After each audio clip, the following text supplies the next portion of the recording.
I woke to the soft, steady beeping of machines and the whisper of rain against the glass, the kind of February rain Oregon keeps just for itself.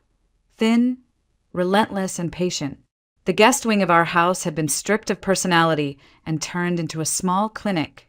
Stainless steel carts, the faint sting of antiseptic, a monitor that drew my pulse in green light. Somewhere down the hall, a door clicked, hesitant, as if it were trying not to be heard. I didn't move. It's easier to learn the truth when people think you're asleep. Caleb's voice carried first, low, flat at the edges the way it gets when he's trying to hold a line. Another voice answered, a man's, the syllables careful, professional. I caught only pieces, the way words drift through a doorway and break apart.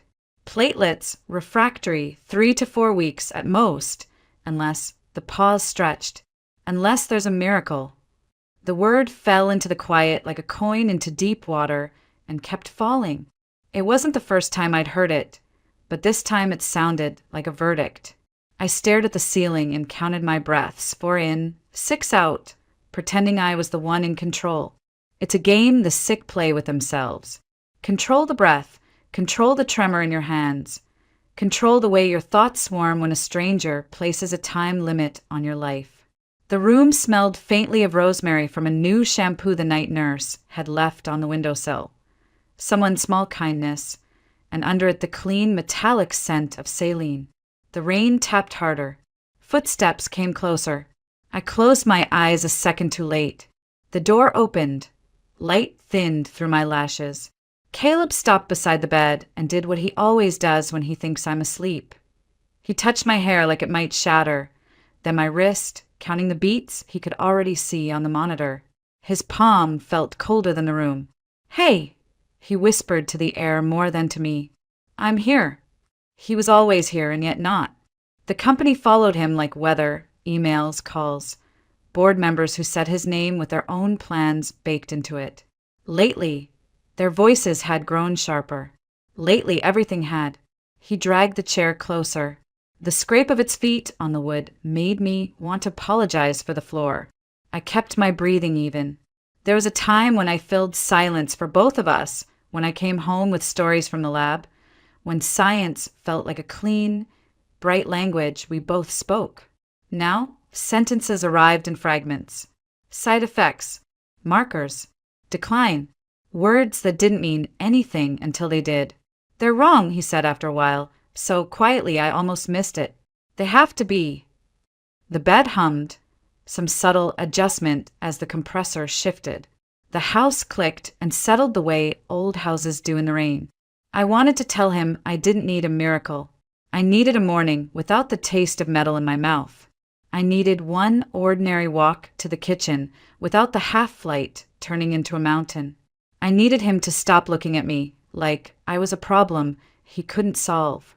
I wasn't sure what I needed. Maybe that was the point. Somewhere in the hallway, a phone vibrated against wood. He didn't answer. He stayed, counting, watching, as if vigilance itself could hold me in place. In the darker hours, I have learned to inventory small things because small things still belong to me. The damp curl of hair at my temple, the sting at the foresight that fades if I breathe through it, the rain's tempo shifting from quick to slow, like a metronome changing its mind, the faint citrus on Caleb's cuff because he forgot to rinse the cutting board after slicing an orange before he came up here, the way the air moves when he stands, even before he stands, the way he hesitates at the door, a man arguing with an empty room. "Tomorrow," he said finally, to the window or to me or to himself. "We try something else tomorrow." He clicked the lamp off. The hall swallowed him. His footsteps, 3, then 2, then none, disappeared into the house. When the quiet returned, it felt heavier, like it knew more than it wanted to say. I opened my eyes. Out beyond the glass, the firs were black strokes against a sky the color of slate, the valley below layered in damp, silver air. Our life used to be meetings and flights and calendar blocks. 2 people who believed in data and the clean certainty of results. We planned years and numbers. We quantified hope.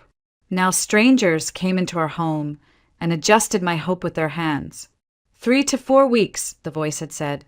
I pressed my lips together and tasted the sweetness of the rosemary shampoo. I could almost laugh at that, my body failing its scale, and here I was cataloging a fragrance note like a line in a paper. But the brain keeps what it can. It keeps rain. It keeps the lamp's soft circle cooling on the wall. It keeps your husband's hand cold and careful around your wrist. It keeps a sentence broken in half and the part after the pause. Unless the monitor ticked on. I turned my head a fraction and watched the green line climb and fall. Climb and fall. A little more effort in each peak than yesterday. Not a miracle. A graph. I have always trusted graphs. I let my eyes close again and pictured the space behind them. The dark shape of the valley, the ridgeline, the thin path you take when you can't see the end but you walk anyway. Tomorrow, he said. The word sat where I could reach it. I held it in my mouth like a small stone and waited for sleep to find me. And if it didn't, I would count the rain and the seconds between the beeps and the breath going in and the breath coming out, because tonight I was still here. Tonight, I could hear the storm and name it. Tonight, the sentence had an unless, and that was enough to turn the door's soft click into a promise. By morning, the rain had thinned to a mist that clung to the glass like it couldn't quite let go. I drifted in and out of shallow dreams, the kind where your mind keeps replaying the same sound. Footsteps in a hallway, the shuffle of papers. But each time you turn the corner to see who's there, you wake instead.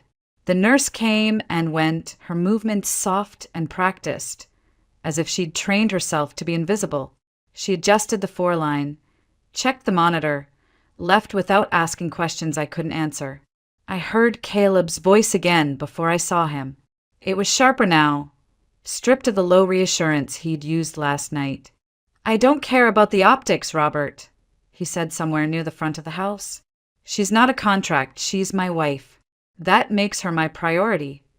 The reply was muffled, a man's tone clipped with the kind of patience that's really irritation in a suit. I didn't need to hear the words to know the shape of the conversation. They'd been circling the same battlefield for weeks. The company, the board, the quiet suggestion that if I was going to die, he should at least die with his position intact. When he finally came in, he'd smoothed his voice back into something calm, but his jaw betrayed him. He tried to smile. "Morning," he said, leaning down to brush his lips against my temple. His breath carried the faint scent of black coffee. "How are you feeling?" It was the question people ask when they don't really want the answer. I told him the truth anyway, like I'm watching the tide go out. His eyes tightened for a second. "We'll change that," he said, too quickly, like a promise he'd already decided how to keep. He pulled a chair closer, sat, so our knees almost touched. "Elena, I'm going to be gone for most of the day." My chest sank a little at that. "Where?" "There's someone I need to see." He hesitated, as if debating how much to tell me. "A woman in the valley. She helps people when medicine runs out of options." My instinct rose before my logic could catch it. "A healer." I could hear the skepticism in my own voice. We'd built our lives on evidence, on peer-reviewed studies and trials with clean control groups. Folk remedies were for stories told around wood stoves. He didn't flinch. "She's helped others. I read about her. I think she can help you." My throat tightened, not from illness, but from the weight of what it meant for him to leave the structure he trusted, to reach for something he couldn't quantify. He took my hand. "I'm not ready to let you go." The way he said it, steady, quiet, without the heroic edge people put on dramatic declarations, made it harder to breathe. I closed my eyes, picturing the long road that cut through the valley, the way the fog pooled in its dips. "Caleb!" I started, but he was already standing, already tucking the blanket closer around me, as if fortifying the walls before stepping into the storm. "Rest," he said. "I'll be back before the rain." I listened to the sound of his footsteps retreating, the low murmur of his voice at the front door, the muffled thud as it closed behind him. The house fell quiet again, except for the pulse of my own heart in my ears and the faint, persistent hiss of the mist against the glass. I turned my head toward the window and tried to picture the woman he was going to find, and whether she would look at me and see something worth saving, or just another name for the ledger of the almost gone. The mist thickened as the day slipped by, turning the view outside into a watercolor of grays and greens. I drifted in and out, lulled by the hum of the oxygen concentrator and the occasional creak of the old beams overhead. At some point, I heard the tires on the gravel drive. Slow, deliberate, as if whoever was behind the wheel didn't belong here and knew it. The front door opened. Voices, Caleb's lower than usual, and another I didn't recognize, soft, but edged with something that felt like certainty. A moment later, footsteps approached, unhurried but purposeful. When the door to my room swung open, the air seemed to change with it. She stepped inside without hesitation. Tall, silver hair woven into a braid, threaded with dried flowers. Eyes the pale blue of winter sky just before snow. Her dress was the color of deep water, embroidered along the hem in patterns I didn't recognize but felt older than the room itself. She smelled faintly of cedar and something sweet I couldn't place. For a moment, I thought the air around her might actually be warmer. "Elena," she said, not a question, not a guess. My name sat in her mouth, like she'd been carrying it for years. I glanced at Caleb, but he was watching her, not me, as if trying to read her the way he reads a complex chart. "I'm Velma Ashwood," she continued, coming closer until she stood at the side of the bed. "You've been walking a thin path for a long time." Her gaze held mine, steady, unblinking. I felt the urge to look away, as if she might find something in me I hadn't yet decided to give. Her hand was cool when it touched mine, but the coolness was soothing, like the shade of a tree on a fevered afternoon. Then she placed her other hand lightly on my abdomen. The touch was gentle but deliberate, as though she were listening with her skin. Her brow softened. "There is another heartbeat here," she said quietly. "Small but strong." For a moment, the words didn't make sense, just a series of sounds strung together. Then meaning crashed over me. Another heartbeat. My mind snagged on all the things I'd been told, after the chemo, after the surgeries. Words like never and impossible. I looked to Caleb. His eyes had gone wide. His breath caught halfway between disbelief and hope. "That's not," my voice faltered. "That can't be." Velma's expression didn't change. "It is. Your body is fighting for more than just you now." She drew her hand back, resting it lightly over mine again. "But you are both in danger. And the choice ahead will not be easy." A choice. The word landed with the weight of something that might break me, even more than the illness had. Caleb stepped closer, his hand finding my shoulder. "If there's a way to save both," Velma's gaze shifted to him, "it can be tried, but it will take everything she has and everything you can give her." I didn't look at him. My eyes stayed on hers. "Then we try." My voice surprised me, steady without the tremor I felt inside. I didn't need time to think. Somewhere beneath the fear, something new had taken root, small but unyielding. If there was another life inside me, even a fragile one, I would not choose to abandon it. Velma nodded once, as if she'd expected nothing else. "Then we begin." The mist outside pressed harder against the glass, blurring the line between the valley and the sky. For the first time in weeks, I didn't feel like I was the one fading. Something in me, someone in me was pushing back, and I was ready to push with it. Night came early, folding itself over the house until the only light in my room was the low amber glow from the lamp in the corner. Velma had gone to prepare what's needed, her words, not mine.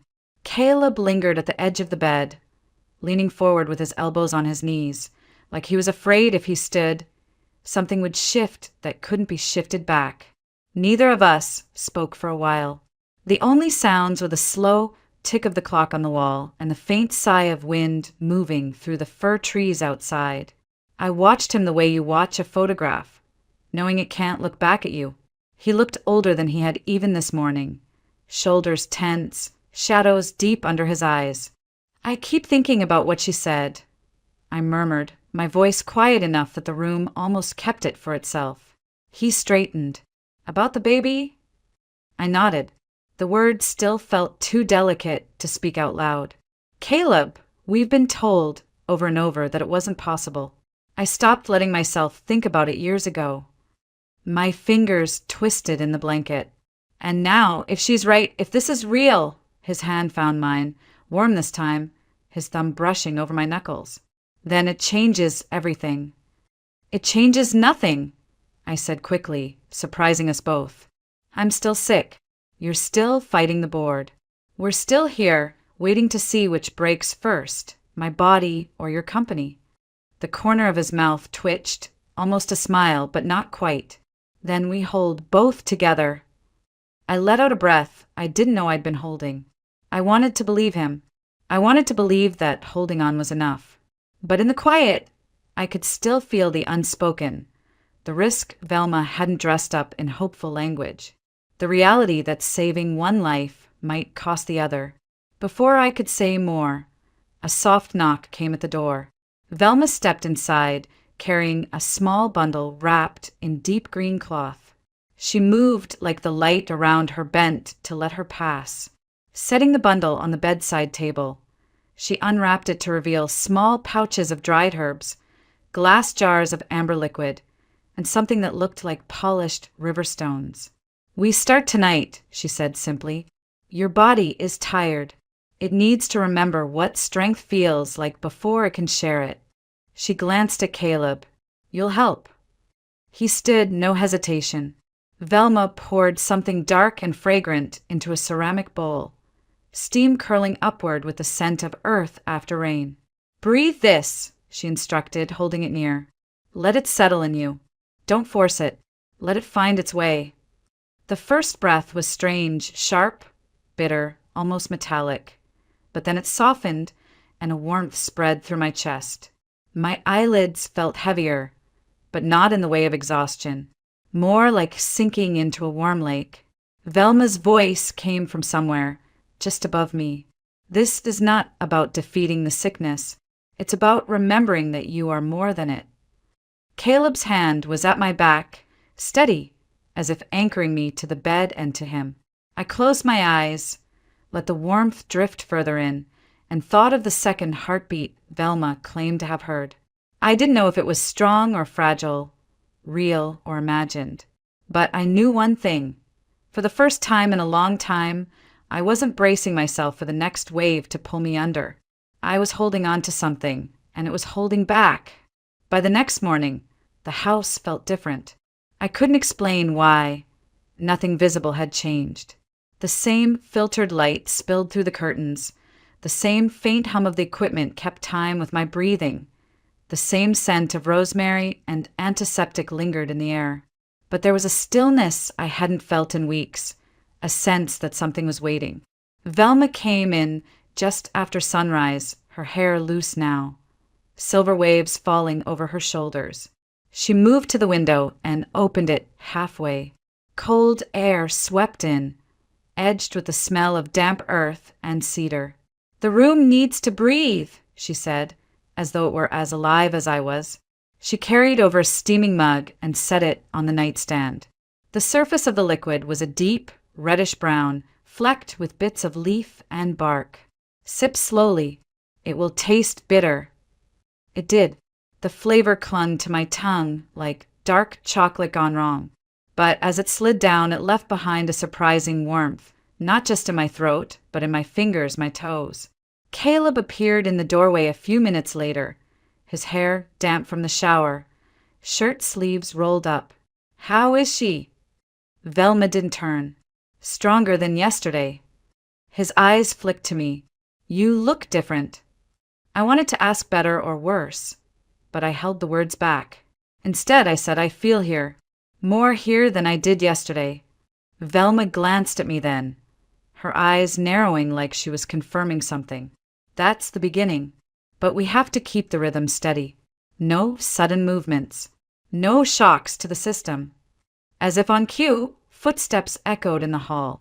Sharp, measured, unmistakable. Eleanor. Even before she appeared, I could picture her. Spine straight, chin lifted, eyes scanning the room like a judge entering her courtroom. She swept in wearing a tailored coat, the kind you wear even indoors to make a point. Her gaze landed on me first, softening just enough to pass for concern. Then she saw Velma and froze. For a heartbeat, neither spoke. Then Eleanor said very slowly, "I know you." Velma didn't flinch. "We've met, though it's been many years." Eleanor took a step closer, studying her face as if searching for proof in the lines time had left. "You're the woman who came for my mother. The one everyone said was a story she made up." "I'm not a story," Velma said quietly. Eleanor's lips parted, but no words came. I watched her carefully. This was a woman who never lost her footing, yet something in her posture shifted, as though the ground beneath her had tilted. Caleb looked between them. "You've met before?" Neither answered him directly. Velma's gaze stayed on Eleanor. "Your family has called on me before, and now it calls again. 3 generations, always for the same thing. Life when it seems impossible." I felt the chill from the open window deepen, though the morning sun was rising outside. For the first time, I wondered if my place in this house, this family, was part of something bigger than choice or chance. Eleanor's eyes flicked to me, unreadable. "If you're here for her, then do what you came to do." She turned sharply and left the room, her heels striking the floor like punctuation marks. Velma closed the window halfway, muting the cold, and looked at me. "The circle tightens," she murmured. "We keep moving." I didn't know what that meant exactly, but I could feel it, the tightening, the way the air seemed to coil, waiting for what came next. And for the first time in days, I wasn't afraid of what that might be. The days that followed blurred into a pattern, each one stitched together by Velma's quiet rituals and Caleb's steady presence. Mornings began with the bitter tea, afternoons with a slow walk, if you could call it that, from the bed to the armchair by the window. Velma said the change of view mattered. That light carried its own medicine. I didn't argue. The valley outside was shifting with the season. The firs stayed dark, but the maples along the slope had traded their bare branches for tight buds, hints of green that would open if the weather held. I found myself watching them, almost willing them forward. If they could turn toward spring, maybe I could, too. Sometimes Velma would work in silence, grinding herbs or warming oil, the rhythmic scrape and swirl of her hands filling the room with a scent that was both earthy and sharp. Other times, she hummed under her breath, low, unhurried melodies that seemed to pull my thoughts into calmer waters. Caleb joined in when she asked, learning how to press along the arches of my feet or trace the lines of my palms with oil that smelled faintly of citrus and pine. One afternoon, as he worked, I caught him looking at me not with worry, but with something like recognition, like he'd found the part of me that had been slipping away and was holding on to it. But outside the walls of that room, the world didn't wait. I knew it from the way Caleb's phone would vibrate on the nightstand, from the short, clipped conversations he took in the hallway. He didn't bring the details in, but I could read the lines in his face. The board was restless. The company he'd built, the one that had paid for every treatment I'd had, was becoming a battlefield. That night, when Velma left to let me rest, I asked him, "How bad is it?" He didn't pretend not to know what I meant. Bad enough that they think taking me out will fix it. And will it? His mouth tightened. It'll make it worse. But they're not interested in worse. They're interested in control.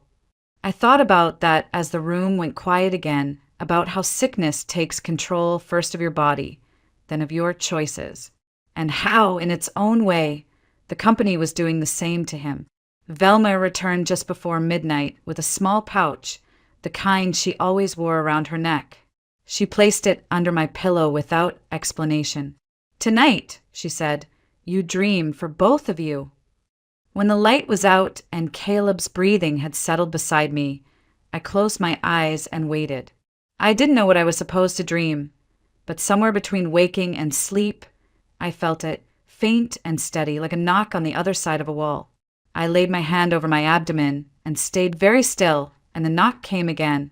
I woke before dawn, the sky outside still deep and colorless. Caleb was asleep in the chair beside the bed, head tipped back, his hand resting loosely on my blanket, as if even in sleep he refused to let go. The pouch Velma had placed under my pillow was warm to the touch, though I was certain it hadn't been near any source of heat. I slipped it into my palm and held it there, curious. The faint scent of cedar and something sharper, juniper, maybe, rose from the fabric. For a moment, I wondered if I'd imagined the heartbeat in the night, if it had been nothing more than the mind grasping at hope. But then I remembered the way it had pulsed against the quiet, unhurried and certain, like it belonged here. Velma appeared in the doorway as if she'd been waiting for me to wake. "You felt it," she said, not a question. "Yes," I whispered. She nodded once, stepping into the room. "That's the thread we follow. The child will fight, but only if you keep your end of the cord strong." Caleb stirred then, blinking at the light creeping in around the curtains. "What's happening?" Velma didn't look at him. The beginning of the second path. She set a small clay bowl on the table, its surface painted with a pattern I didn't recognize. "Today will be harder. She will tire quickly. You stay close." "I'm not leaving," Caleb said, the edge in his voice more vow than defense. By mid-morning, the harder part became clear. Velma guided me through a slow sequence of movements. Nothing dramatic, but each one felt heavier than it should have. Rolling my shoulders, lifting my arms, turning my head. It wasn't pain that slowed me, but the sense that every gesture carried weight from somewhere else. "Don't force it," she reminded. "Let the body open at its own pace. If you tear the thread, we start again from nothing." I caught Caleb watching me, his jaw set. I knew that look. It was the one he wore when something inside him was breaking, but he refused to show it. By late afternoon, the clouds had thickened, turning the windows into mirrors. I was sitting by the fire when the crunch of tires on gravel cut through the quiet. Caleb rose quickly, glancing at Velma. She didn't move, only tilted her head as if listening to something far off. Moments later, the front door opened and Eleanor swept in, coat unbuttoned, a thin line of wind following her. But she wasn't alone. A man in a tailored suit stepped in behind her, carrying a leather briefcase polished enough to reflect the firelight. "Mitchell Hargrove," Eleanor announced, her tone clipped. "He's here to discuss the company's future." Caleb's shoulders went rigid. "This isn't the time." "It's exactly the time," Mitchell said smoothly, his eyes sliding over to me with a glance that was polite but distant. "We all have a stake in what happens next." Velma's gaze sharpened, though she didn't speak. I could feel the air in the room change again, thicker, heavier, as if the conversation about to unfold would decide more than just the fate of a company. And for the first time, I wondered if my fight to survive and Caleb's fight to keep control were part of the same battle. Mitchell didn't sit right away. He lingered by the fire, warming his hands as though he had all the time in the world. His presence was deliberate, measured movements, voice low and smooth, the kind of man who never raised his tone because he didn't need to. People leaned in to hear him. "I'll be direct," he began, finally turning toward Caleb. "The board is unsettled. They've lost confidence. They believe your personal situation is compromising your judgment." Caleb didn't move, but the heat in his eyes said enough. "My personal situation has nothing to do with the company's stability." "That's not how they see it," Mitchell replied, his gaze flicking briefly toward me, as if I were a liability on paper rather than a person in the room. "They're looking for a transition. Quiet, clean, and quick." Eleanor, still standing near the door, said nothing, but the way she clasped her gloves together told me she was not an impartial observer. Caleb's jaw tightened, And you? Where do you stand? Mitchell gave a faint smile. I stand where the company survives. He opened the briefcase, removing a thin stack of papers. Sign this, and you retain a symbolic role. They'll handle the rest. You can devote your time to family matters. Velma moved then, slow and deliberate, placing herself between the fire and Mitchell's shadow. You bring this into my space, she asked, her voice low but cutting. This isn't your concern, Mitchell said flatly. It is, Velma countered, when the sickness you're feeding tries to take root here. Something in his expression faltered, just for a second, before the practiced calm returned. He set the papers on the mantel. Consider it. The longer you wait, the harder it will be to salvage anything. Caleb didn't answer. Mitchell took the silence as dismissal, snapping the briefcase shut and heading for the door. Eleanor followed him out, her heels clicking against the floor like a metronome marking the tension he left behind. When the door closed, Velma turned to Caleb. You can't fight for both at once. One will take the other down. His eyes met mine, the weight of the choice pressing into the space between us. I felt it too, that impossible pull to save everything, knowing something would have to be lost. Later, when Velma had gone and the house was quiet again, Caleb sat beside me, his elbows on his knees. If I let them take it, they'll use it for everything we built it to fight against. I reached for his hand. And if you don't? His gaze drifted to the fire, the flames catching in his eyes. Then we both have to make it out alive. There was no promise in his voice, no false comfort, just the truth and the faintest thread of determination, the same thread I felt in myself, tightening with every breath. That night, the wind rose hard against the house, rattling the old panes in their frames. I couldn't sleep. Caleb was in the chair again, his head bowed over his clasped hands, the fire reduced to a faint glow. The papers Mitchell had left were still on the mantel, untouched. Velma came in just before midnight, a wool shawl draped over her shoulders. She didn't speak at first, only poured a dark liquid into a small cup and handed it to me.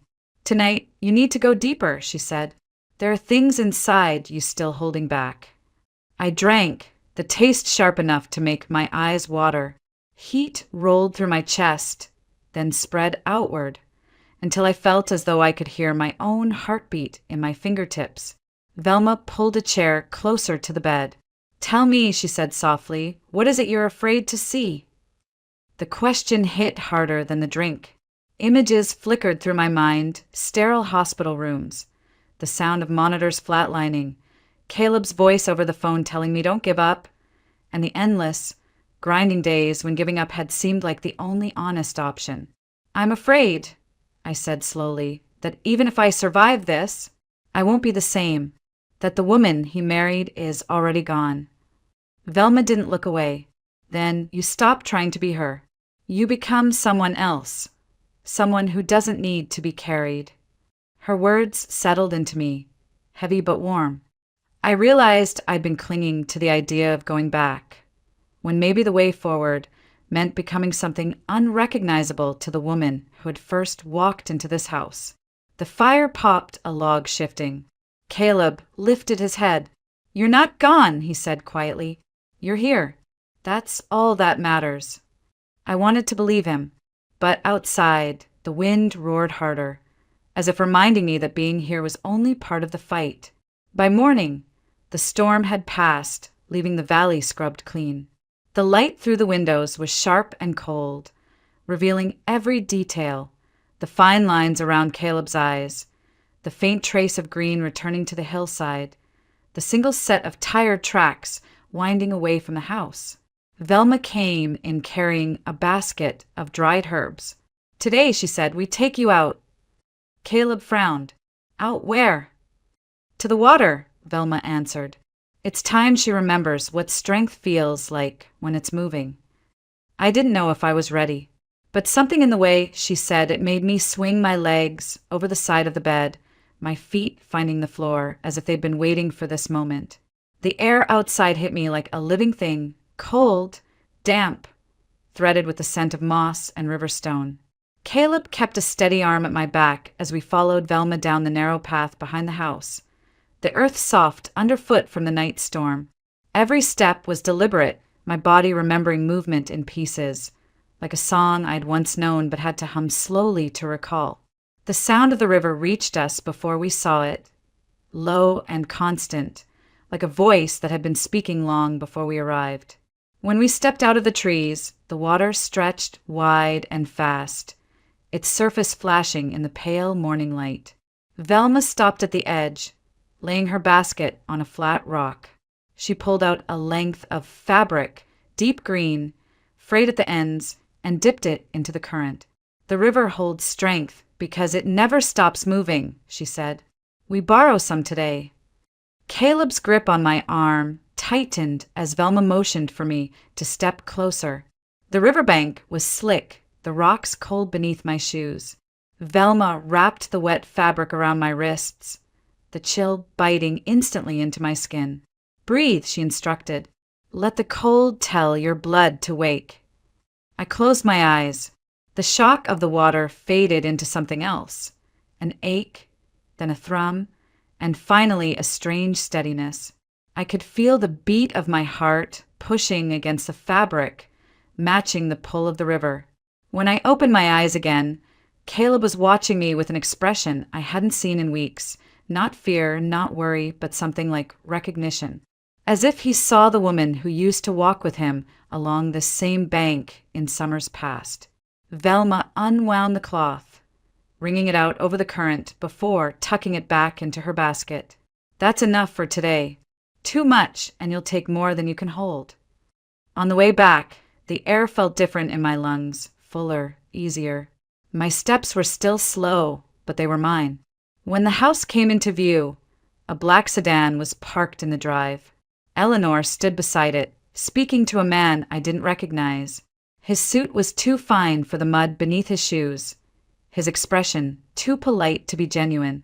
Caleb's pace slowed. "That's not board business," he muttered.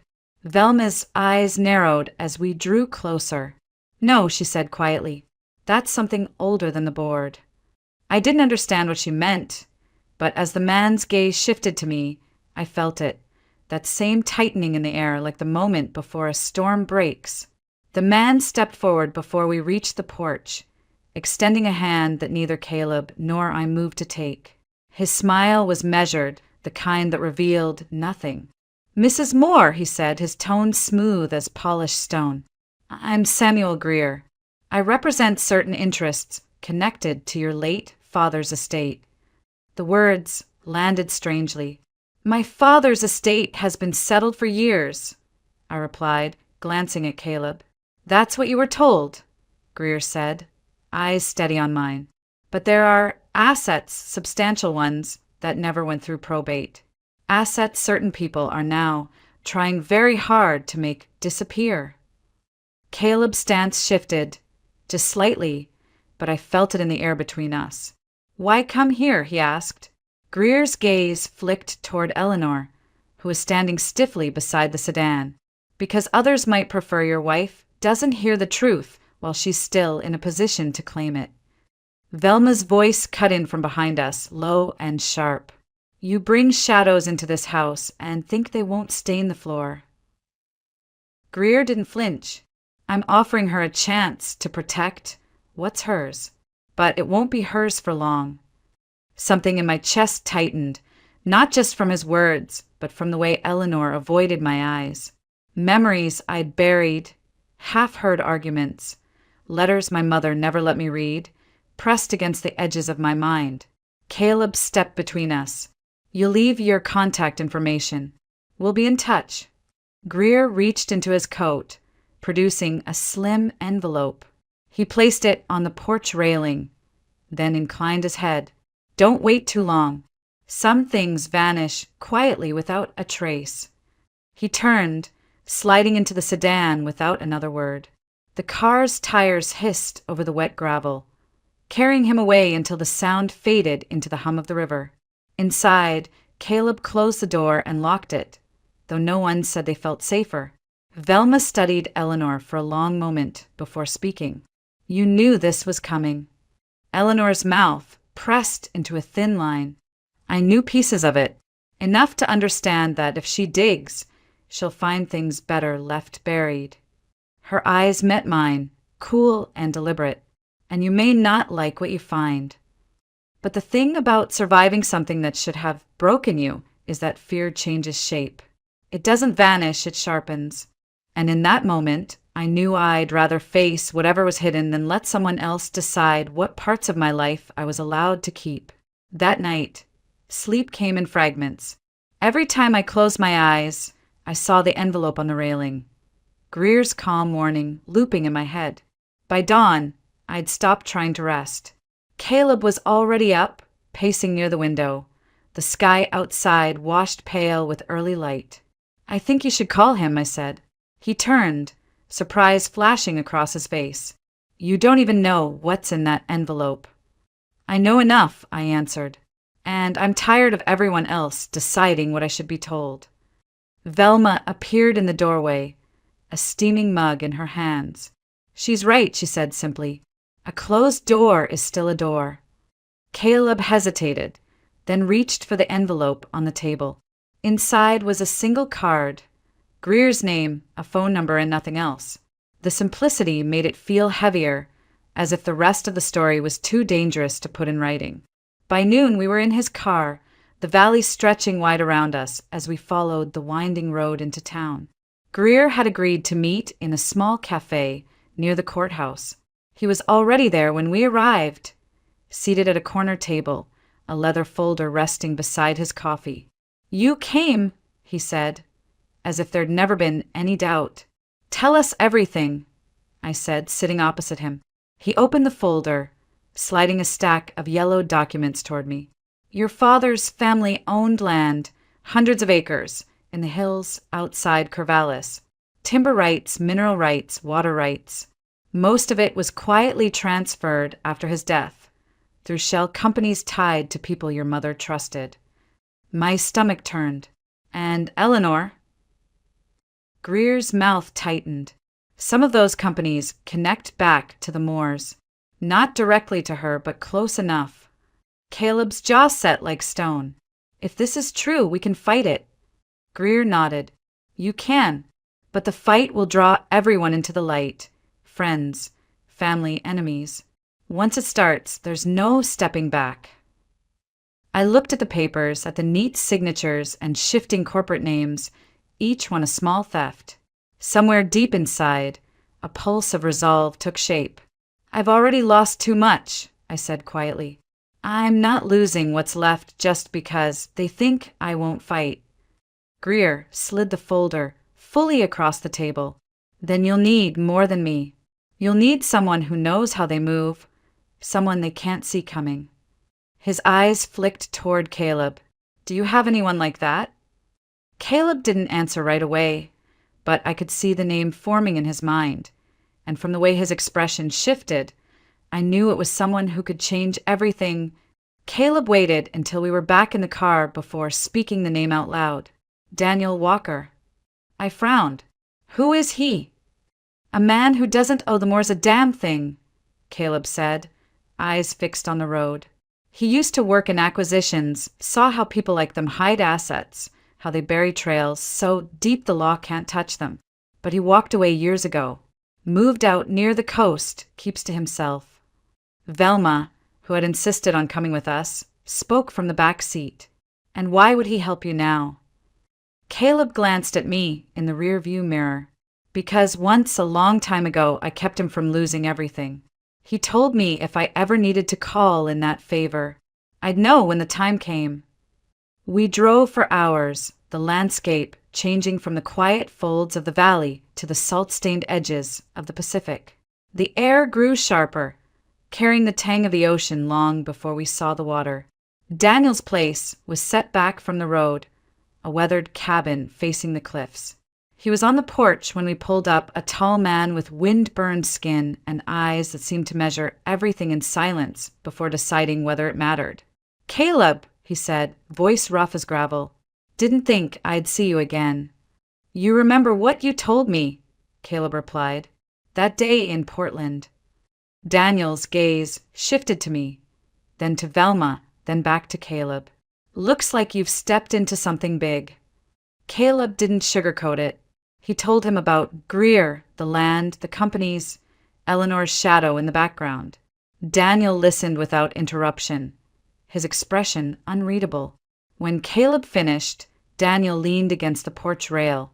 You're talking about a fight that won't end in court. People like that, they don't just give up. They close ranks. They erase you. I'm aware, Caleb said. Daniel's eyes settled on me. And you? You're ready for that. I held his stare. I've already been erased once. This time, I decide what gets written back. For a moment, the wind was the only sound. Then Daniel nodded slowly. All right, but if we do this, you'll have to walk through some ugly truths. About them, and maybe about your own family. The chill in the air deepened, but inside I felt something burn steady. A quiet, defiant heat. Because whatever those truths were, I was done being the last to know. Daniel didn't waste time. Inside his cabin, maps were spread across a long work table, their edges weighted down with smooth stones. Some showed the coastline, others the deep green sprawl of Oregon's interior, marked with neat red circles. These, he said, tapping the circles, are parcels that used to belong to your father's family. Most were sold under questionable circumstances, transferred through holding companies registered out of state. Follow the money far enough, and you'll find the same 5 or 6 names popping up. Caleb leaned over the table, and the Moores are connected. Daniel's mouth curved without humor. Indirectly, they're careful. The trick is catching the moment they move something, because in that moment they're vulnerable. I traced a finger over one of the circles. So how do we catch them? Daniel's eyes met mine. We make them think they've already won, that you're walking away. People who think they've secured their victory get sloppy. Velma crossed her arms. You're talking about baiting them. Exactly, Daniel said. You disappear for a while. Let them believe you're broken, ready to settle for whatever they offer. In the meantime, I dig. And when I find the leverage we need, you come back swinging. Caleb looked at me, waiting for my reaction. I thought about Greer's warning, about Eleanor's cool gaze on the porch. They already believed I wouldn't fight. Maybe the most dangerous thing I could do was let them believe it a little longer. I can do that, I said finally. But when we come back, we don't stop halfway. Daniel nodded once, the decision sealed. Then we start now. You'll need to leave tonight. Go somewhere they can't track you. No calls, no emails, no paper trail. I'll reach out when I'm ready. The gravity of it settled over me, but it didn't feel like fear. It felt like stepping into the river that morning. Cold, shocking, and then steady. As the sun dipped low, we stood on the cliff behind Daniel's cabin, the Pacific stretching out in a restless expanse. Caleb's hand found mine, warm against the bite of the wind. They won't see you coming, he said quietly. And for the first time in a long while, I believed him.